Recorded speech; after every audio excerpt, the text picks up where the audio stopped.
Hello, আসসালামু আলাইকুম। কেমন আছেন সবাই? আশা করি সবাই ভালো আছেন। Welcome back to my another video.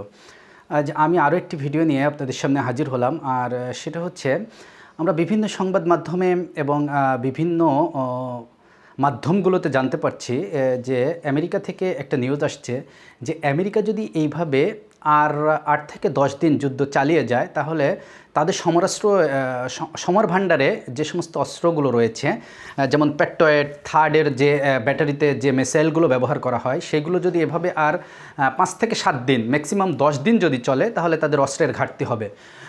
অর্থাৎ এইখান থেকে ক্লিয়ার বোঝা যাচ্ছে যে আমেরিকা যে অস্ত্রগুলো সরবরাহ করছে ইসরায়েলকে এবং নিজেরা ব্যবহার করছে, তাছাড়াও তারা কিন্তু আপনারা জানেন যে ইউক্রেনকে সরবরাহ করে, সেই ক্ষেত্রে তাদের সমরাস্ত্রে যে পরিমাণ মিসাইল থাকা দরকার, যে পরিমাণ মিসাইল তাদের স্টকে ছিল সেগুলো কিন্তু আস্তে আস্তে শেষ হয়ে আসছে এবং শেষ হয়ে আসার কথা। আর এদিকে তার বিপরীতে ইরাকের আইআরজিসি বলেছেন যে তারা যেভাবে যুদ্ধ চালিয়ে যাচ্ছে এটা যদি এইভাবে তারা চালাতে থাকে তাহলে আগামী ২ বছরের মধ্যেও তারা নির্দ্বিধায় এইভাবে আক্রমণ চালাতে পারবে, তাদের কোনো মিসাইলের ঘাটতি হবে না। তার মানে বোঝা যাচ্ছে যে ইরাকের হাতে যথেষ্ট পরিমাণ মিসাইল রয়েছে, যেটা কিনা তারা বলছে যে এখন পর্যন্ত তারা যে দুর্ধর্ষ এবং মারাত্মক যে মিসাইলগুলো রয়েছে সেগুলো তারা এখনও মাঠে নামায়নি বলে তারা আইআরজিসি দাবি করেছে। যে তারা আস্তে আস্তে যেভাবে আক্রমণ চালাচ্ছে, আমি আবারও বলছি, তারা যেভাবে আক্রমণ চালাচ্ছে এইভাবে যদি কন্টিনিউয়াস চালিয়ে যায় তাহলে তারা ২ বছর পর্যন্ত যুদ্ধ চালিয়ে যাবে, সেই সক্ষমতা ইরানের আছে। অথচ এদিকে ডোনাল্ড ট্রাম্পও কিন্তু ঘোষণা করেছে যে তাদের ভাণ্ডারের যে সমরাস্ত্র রয়েছে তারা সারা জীবন যদি যুদ্ধ করে যায় তাও তাদের সমরাস্ত্র ফোরাবে না। কিন্তু গোপন এক সূত্রে আসলে আমেরিকান এক নিউজ আসলে এটা প্রকাশ করেছে যে যদি তারা এভাবে ৮ থেকে ১০ দিন চালায় তাহলে তাদের সমরাস্ত্র গুলো শেষ হয়ে যাবে।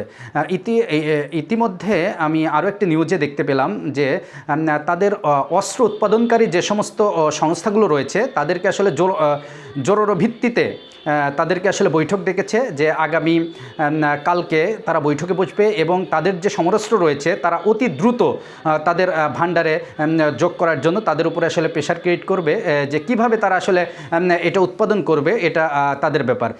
আসলে যুদ্ধ পরিস্থিতি কোন দিকে যায় এটা আমাদের পক্ষে আসলে বোঝা সম্ভব হচ্ছে না। এদিকে ইসরায়েল এবং আমেরিকা কিন্তু প্রচুর হারে তাদের যে আক্রমণ সেটা কিন্তু চালিয়ে যাচ্ছে, অব্যাহত রেখেছেন।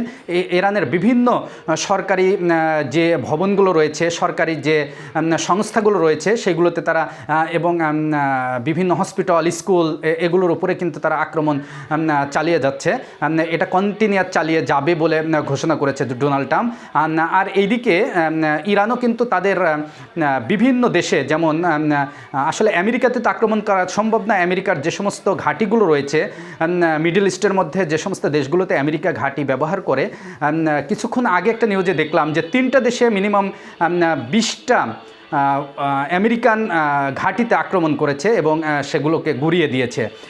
তবে জানি না এই পরিস্থিতি কত দূর যায়, তবে সবাই দোয়া করবেন, যেহেতু আমরা মুসলমান আমাদের মধ্যে একটা জিনিস কাজ করে যাতে করে ইরান টিকে থাকতে পারে। ইরানের টিকে থাকা মানে ইসলামের টিকে থাকা, ইসলামের টিকে থাকা মানে মুসলমানরা সারা পৃথিবীর বুকে মাথা উঁচু করে দাঁড়ানো। আর এদিকে জানি না কতদূর কী হবে, যেহেতু ইরানকে একা একাই একটা পরশক্তি দেশের সাথে এটা দেশের সঙ্গে একাকী যুদ্ধ করে টিকে থাকা অনেক কঠিন একটা ব্যাপার। তারপরেও ইরান যেভাবে চালিয়ে যাচ্ছে এটাই আসলে আলহামদুলিল্লাহ। আল্লাহ যদি সহায় হয় অবশ্যই ইরান বিজয় লাভ করবে এবং মুসলমানদের বিজয় হবে বলে আমরা আশা করি। তবে এইখানে ইরানকে যদি আসলে সাহায্য করে, যেমন কোরিয়া, তারপরে হচ্ছে রাশিয়া, চীন যদি সাহায্য করে, আমার মনে হয় এই যুদ্ধটা দীর্ঘ সময় ধরে এই যুদ্ধ চালিয়ে যাওয়ার মতো সক্ষমতা ইরানের রয়েছে। তো আমেরিকার আসলে ওদের সমরাস্ত্র ফুরিয়ে আসাটা স্বাভাবিক, কারণ তারা প্রচুর পরিমাণ গোলাবারুদ, রকেট, তারপরে থার্ড পেট্রয়েডের যে আকাশ প্রতিরক্ষা ব্যবস্থা রয়েছে সেগুলোতে তারা ব্যবহার করছে। যে মিসাইলগুলো, এই মিসাইলগুলো আসলে সীমিত সংখ্যক এবং এগুলো অনেক ব্যয়বহুল একটা মিসাইল। আর তাছাড়াও আপনারা জানেন যে ইরানের যে ড্রোনগুলো রয়েছে, ইরানের যে ক্ষেপণাস্ত্রগুলো রয়েছে, এগুলো সাধারণত তাদের তাদের নিজস্ব প্রযুক্তি দিয়ে তৈরি এবং এদের ব্যয়ও অনেক অল্প। আর এই সমস্ত অল্প বাজেটের রকেট এবং এই যে ড্রোনগুলো রয়েছে, এই ড্রোনগুলোকে ভূপাতিত করতে ইসরায়েল এবং আমেরিকার কিন্তু অনেক ব্যয়বহুল রকেট ব্যবহার করতে হচ্ছে, যেগুলো ইসরায়েল ও আমেরিকার পক্ষে অনেক কঠিন হয়ে যাবে বলে মনে করছি আস্তে আস্তে। কারণ কি, অনেক ব্যয়বহুল একটা যুদ্ধ এভাবে কন্টিনিউয়াস কতদিন চালিয়ে যাবে, এইটা আসলে দেখার বিষয়। তবে আল্লাহ হাফেজ, আবারও দেখা হবে অন্য কোনো একটা ভিডিও নিয়ে।